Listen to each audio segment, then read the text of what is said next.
નમસ્કાર મિત્રો, મારી યુટ્યુબ ચેનલમાં તમારું સ્વાગત છે. આજે આપણે વાત કરીશું એક ગરીબ વાણિયાની સત્ય ઘટના વિશેની વાત. એક મોટા ગામમાં એક ગરીબ વાણિયાનું ઘર હતું. વાણિયાની દશા બહુ ખરાબ હતી. તેની પાસે ન ધંધો કે રોજગાર હતો. તે ગામમાં એક સાધુ આવ્યા. તેમણે ગામ બહાર એક મોટા વડ નીચે આસન લગાવીને બેઠા.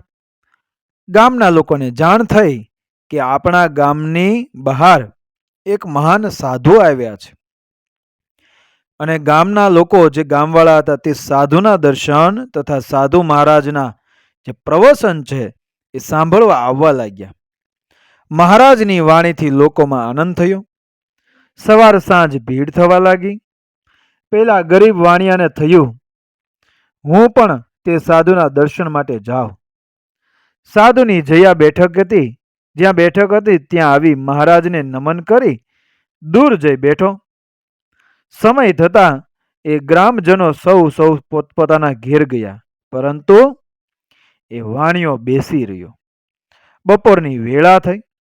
મહારાજની નજર દૂર બેઠેલા વાણિયા ઉપર પડી. એમણે ઈશારો કરી પાસે બોલાવ્યો. વાણિયો નજીક આવ્યો અને નજીક આવીને નમન કરી હાથ જોડીને બેઠો. સાધુ બોલ્યા, ભાઈ, સૌ ઘેર ગયા, તમે કેમ બેસી રહ્યા છો? ત્યારે વાણિયો બોલ્યો, મહારાજ, મારા જીવનમાં દુઃખ ને દુઃખ જ છે. સુખ કોને કહેવાય તે મને ખબર નથી. ઘેર કોઈ કામના હોવાથી બેઠો છું. મહારાજને દયા આવી.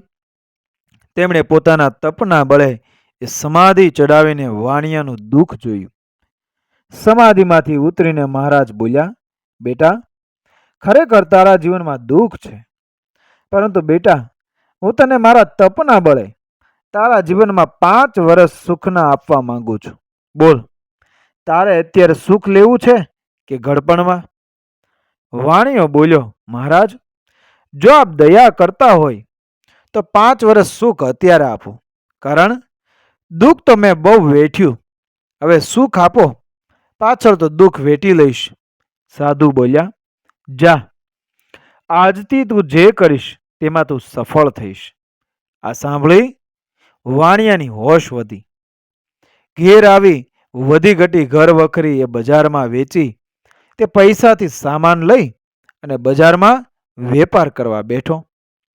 થોડી વારમાં લાવેલ સામાન વેચાઈ ગયો. તે પૈસાથી બીજો સામાન લાવ્યો, તે પણ વેચાઈ ગયો. આમ કરતા કરતા તેનો ધંધો જામી ગયો અને ટૂંક સમયમાં ગામમાં મોટી દુકાન લીધી અને તેનો ધંધો અને શાખ વધવા લાગી. નવું ઘર બનાવ્યું, લગ્ન કર્યા. એક રાત્રે વાણિયાએ વિચાર કર્યો, મહારાજના આશીર્વાદથી મારા જીવનમાં દુઃખ જેવું રહ્યું નથી.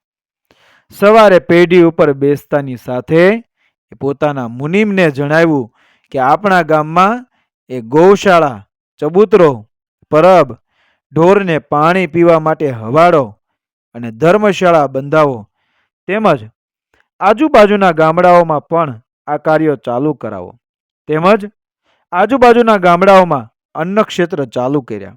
આમ વાણિયાએ ધર્મ કાર્ય ચાલુ કરી દીધા. વાણિયાને વિશ્વાસ હતો કે હું ગમે તેટલા રૂપિયા વાપરીશ તોય ખૂટવાના નથી. સમય ચાલ્યો જાય છે. વાણિયાના ઘેર દીકરાનો જન્મ થાય છે. આમ સુખમાં 5 વર્ષ પૂરા થવા આવે છે. એટલામાં ત્યાં ફરતા ફરતા 5 વર્ષ પહેલા આવેલ સાધુ ફરીથી એ ગામમાં આવ્યા. લોકોને આ જાણ થવાથી ગામ લોકો તે સાધુના દર્શને આવવા લાગ્યા. આ વાત જાણતા વાણિયો પોતાના પરિવાર સાથે એ મહારાજના દર્શન કરવા આવ્યો. આવી મહારાજના ચરણોમાં માથું નમાયું, મહારાજને પગે લાગ્યો. મહારાજે વાણિયાને ઓળખ્યો. બોલ્યા, કેમ ભાઈ, મજામાં ને? વાણિયો બોલ્યો, આપની કૃપાથી કોઈ ખોટ નથી અને હવે સુખના મારા 5 વર્ષ પૂરા થવા આવ્યા છે. આપની કૃપાથી મેં જીવનના બધા સુખ ભોગવ્યા છે. હવે દુઃખ આવે તેની મને ચિંતા નથી. સાધુ બોલ્યા, તમારી વાત સાચી છે. હવે તમારા જીવનમાં દુઃખની શરૂઆત થશે. આટલું બોલી મહારાજ શાંત થઈ વિચાર કરવા લાગ્યા કે આ વાણિયાએ 5 વર્ષ શું કર્યું? લાવ સમાધિમાં જોઈ જોઉં. એમ વિચારી સમાધિ ચડાવી જોઈ લીધું. ત્યાં વાણિયો બોલ્યો, ભગવંત, હવે હું દુઃખ વેઠવા તૈયાર છું.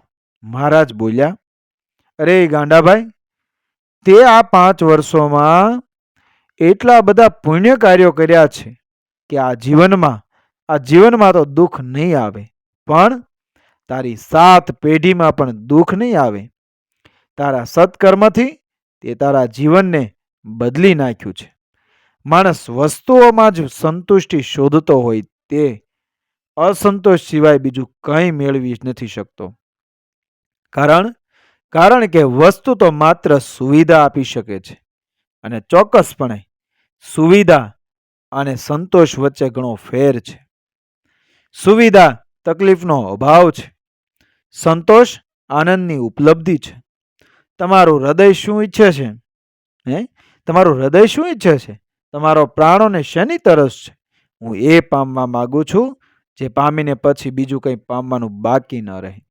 એટલે દરેક લોકોએ વાણિયાની જેમ જીવનમાં એ સુખના દિવસોમાં ધર્મનું કામ કરવું, લોકોની મદદ કરવી, જે જીવનનો સાર છે. તેરા જીવન સે હે કર્મો સે નાતા તું હી અપના ભાગ્ય વિધાતા. એટલે કરેલા કર્મોની જીત થાય છે. કર્મો સારા હશે તો પેઢીઓ અને પેઢીઓ તરી જશે. મિત્રો, તમને જો આ વિડીયો પસંદ આવ્યો હોય તો મારા જે યુટ્યુબ ચેનલ છે DR ગુજરાતી સ્ટોરી 07 એમને લાઈક કરો, સબસ્ક્રાઈબ કરો, અને આ વિડીયો તમારા અન્ય સગા સંબંધી મિત્રોને વિડીયોને શેર કરવાનું ભૂલતા નહીં. અને આપણે મળીએ જ આવા જ નવા જીવન ઉપયોગી, જીવનમાં તમને કંઈક નવું કરવાની પ્રેરણા મળે, કે તમે કંઈક આગળ વધી શકો, બિઝનેસ કરી શકો તેવા વિડીયો જોવા માટે અમારી ચેનલ સાથે બન્યા રહો. મળીએ આવી જ ઘટનાઓ અને વાર્તાઓ સાથે આગળના વિડીયોમાં. જય શ્રી કૃષ્ણ. રાધે રાધે.